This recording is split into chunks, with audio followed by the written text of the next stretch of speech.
Susie had watched Moki grow from a tiny, timid puppy into a playful, affectionate dog. But recently, something had shifted and it left her uneasy. Moki had always been unusual looking, and no one had been keen on her keeping him, but Susie loved him for his uniqueness.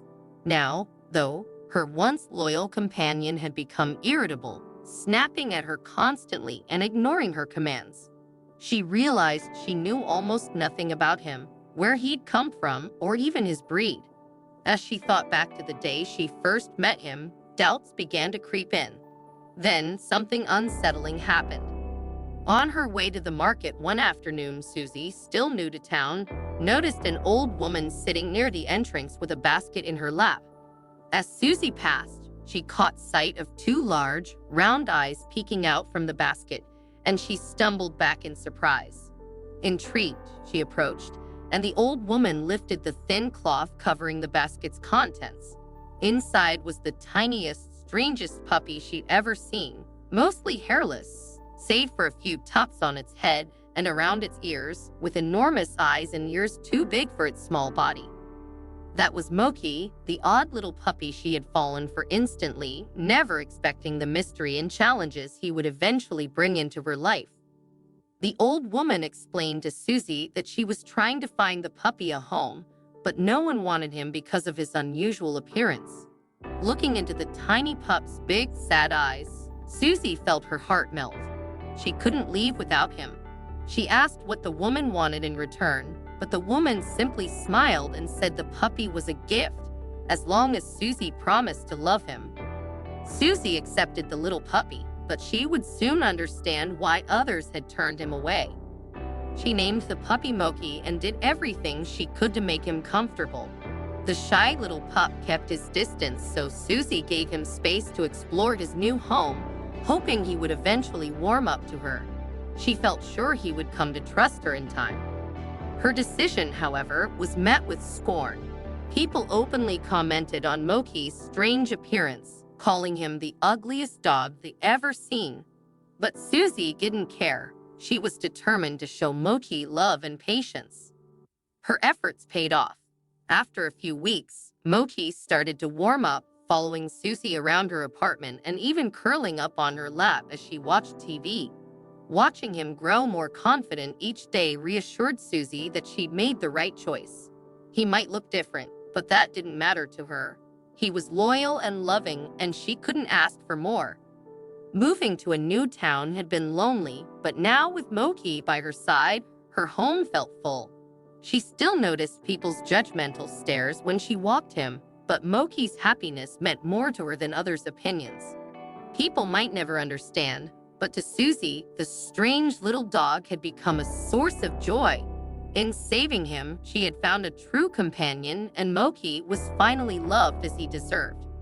As Moki grew older, Susie began to wonder if he would ever grow fur. When she first brought him home, she assumed his baldness was due to a skin condition or stress, so she took extra care, giving him soothing baths, applying specialized lotions, and even using dog sunscreen to prevent sunburn. But the fur never came. Moki remained almost entirely bald, with hair only on his head, ears, feet, and tail. His unique look just made her love him more. If anything, his grooming was easy, and there was no shedding to clean up. However, as Moki outgrew his puppy phase, his behavior started to change. Family and friends, who had never been fond of his appearance, began to question why she still kept him. Susie was shocked at the suggestion. She'd never abandoned him simply for looking different. Moki's quirky, affectionate personality made him special to her, and she wished others could see past his appearance. But as time passed, Moki's personality began to shift in ways that worried Susie. While she didn't care about his unusual look, his temperament became a concern. At first, it was small things. Moki ignored commands he used to follow easily, and Susie thought it might just be a teenage phase in his development, so she continued his training with patience. Soon, though, his behavior grew more troubling. He became jumpy, growling at unexpected sounds, something he'd never done, even as a nervous puppy. The most alarming change was his irritability. Moki, once playful and full of energy, started sleeping more and snapping at Susie when she tried to engage him. His sudden aggression left her feeling uneasy, and for the first time, she doubted herself. Was her family right? Had she made a mistake in taking him in? The more Moki's aggressive behavior surfaced, the more conflicted she felt. She hated herself for even questioning her choice, but fear and regret began creeping in. Susie realized how little she truly knew about Moki, his background, his breed, or why he behaved the way he did. She had accepted him with unconditional love, but now she wondered if her blind trust had been foolish. Susie had an awful morning with Moki. She tried to coax him up for their morning walk, but he ignored her. When she approached his bed, he snarled, baring his teeth aggressively. Then, when she tried to lead him outside, he snapped at her hand, nearly biting her. Heartbroken, Susie sat down and cried. Her sweet little dog, once her lifeline, now felt like a threat. She didn't know what to do. She feared giving him up, knowing everyone would say, "I told you so," but she also couldn't ignore the danger. As she watched Moki sleeping, he looked so innocent, like the dog she once knew. But those calm moments had grown rare, and she knew she needed answers before he hurt her. She pulled out her phone to call the vet when something alarming happened. Moki woke up, drooling, something he'd never done before. Just as she reached out, his small body began to convulse in a seizure. Panicked, Susie watched helplessly until it stopped and he opened his eyes, exhausted. The vet's office urged her to bring Moki in right away. It was a struggle. Moki wouldn't let her carry him, and when she tried, he snapped again. After a difficult coaxing session, she managed to get him into a pet carrier. Sitting in the waiting room, tears rolled down her cheeks as she tried to avoid everyone's gaze. She was terrified that Moki's problems couldn't be fixed, that the seizure might signal something far worse. What if the outcome was something she dreaded, putting him down? Finally, in the exam room, Susie poured her heart out to the vet, describing everything: the day she'd brought Moki home, the warnings from others, his behavioral changes, and the sudden seizure.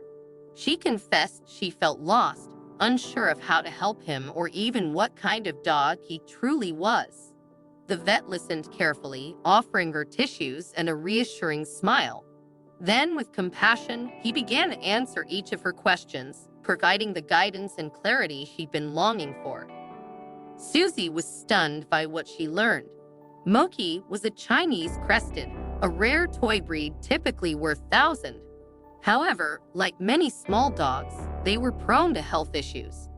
The vet recommended tests to understand Moki's behavior changes, and though shocked, Susie hoped for answers to the alarming shifts she'd seen in him. A week later, Susie returned to the clinic, unprepared for the news. In that time, Moki had experienced another seizure, and the vet diagnosed him with epilepsy, which explained his unpredictable seizures. They also discovered that Moki was going deaf, which clarified why he had been ignoring Susie and reacting aggressively. The vet explained that he was likely frightened and confused by his own declining senses, with no way to communicate his distress. The news about Moki's health was a mix of heartbreak and relief for Susie. She finally had answers, which eased the months of anxiety and uncertainty she'd felt watching her once sweet dog become a different creature altogether. The vet explained that Moki's hearing loss and epilepsy were likely causing him immense confusion and fear, making him react with aggression and unpredictability. Moki still had some hearing left, which meant they could work on helping him adjust before he lost it entirely. The seizures would be an ongoing challenge, but there were medications to help control them. With time, patience, and the right care, the vet assured her Moki could regain some of his old, loving nature. Susie felt a wave of determination. She was ready to do whatever it took to help Moki return to the happy, loyal companion she loved. Back at home, Susie set out to put the vet's advice into practice. She felt a pang of guilt for ever dumping Moki or thinking he was just acting out. He'd been struggling all along, trying to cope with these frightening changes alone. She was grateful she hadn't given up on him. Mochi needed her now more than ever, and she promised herself she would provide him with all the patience, love, and support he deserved. He was her special little dog, and she knew they could get through this together. She began incorporating the new routines with Moki, sticking closely to the vet's guidelines. His medication was given on a precise schedule, which took some adjusting, but she quickly settled into the rhythm of it. Every morning and evening, she gave him his pills, offering a gentle scratch behind his ears afterward, a simple gesture that seemed to relax him and help him trust her through these new changes. For his hearing loss, she began using hand signals instead of verbal commands, practicing them with a treat reward. Susie learned to move more slowly around him, especially if he was sleeping or seemed disoriented, so as not to startle him. She knew Moki was adjusting too, learning to trust the new ways they were communicating, and this gave her hope. Over the following weeks, Susie began to notice subtle, positive changes. Moki was still cautious, but there were glimpses of his old self shining through. One morning, while she was cooking breakfast, she felt a familiar soft nudge on her ankle. Moki was there, looking up at her with his bright eyes, wagging his tail. She crouched down, offering him a piece of his favorite treat, and felt tears well up. It was the first time in months he'd approached her willingly. That small gesture felt monumental, a sign that her little companion was still in there, eager to connect. Soon after, Moki began following her around the apartment, just like he used to, staying close and keeping an eye on her movements. He'd lie beside her while she worked at her desk, his head resting on his paws, or hop up on the sofa to curl up beside her while she watched TV. Seeing these familiar behaviors brought Susie a joy she hadn't felt in so long. Moki's trust and warmth had returned, and it meant the world to her. Their bond was slowly healing. The improvements in Moki's mood also came with small bursts of playfulness, which Susie cherished.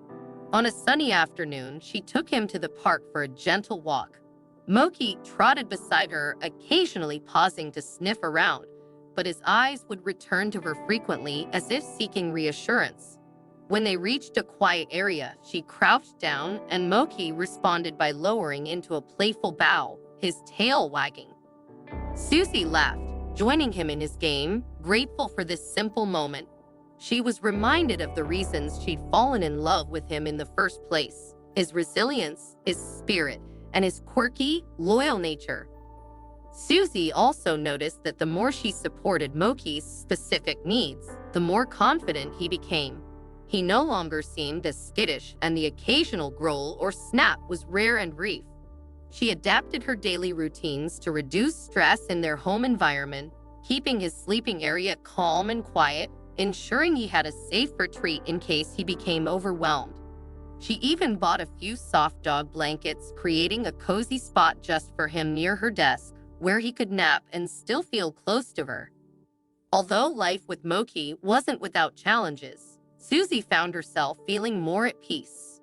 She knew his conditions were lifelong, and they would have to manage them carefully, but she finally had the tools and knowledge to help him feel secure. Each day, she discovered new ways to accommodate his needs, and she took pride in knowing she could offer him a sense of safety and stability. Moki had brought so much joy into her life, and now she was able to return that gift. One evening, as they sat together on the sofa, Mochi nestled close to her, Susie felt tears of gratitude and relief. He had once been her only comfort in a lonely time, and now, against the odds, they'd found a way back to that warmth. Her friends and family, who had once urged her to give up on him, now marveled at the transformation. They'd all said it was hopeless, but Susie knew Moki was worth every effort. She also found herself wondering what might have happened if she hadn't brought him to the vet. How many dogs like Moki were abandoned or left untreated because of similar struggles? This thought inspired her to share her story with a few friends, encouraging them to see beyond appearances or difficult behaviors. She hoped it might help someone else understand that every animal has a unique story and, with patience, can become a loving companion. Susie's journey with Moki taught her the importance of patience, love, and resilience. They had been through a challenging time together, but their bond emerged stronger, and Moki's unique spirit was brighter than ever. She knew there would still be difficult days ahead, but with each one, she felt more prepared, ready to face whatever challenges came their way. For Susie, Moki would always be more than just a pet. He was a reminder of unconditional love and perseverance. In the end, her strange little dog became her truest friend, and she couldn't imagine her life without him.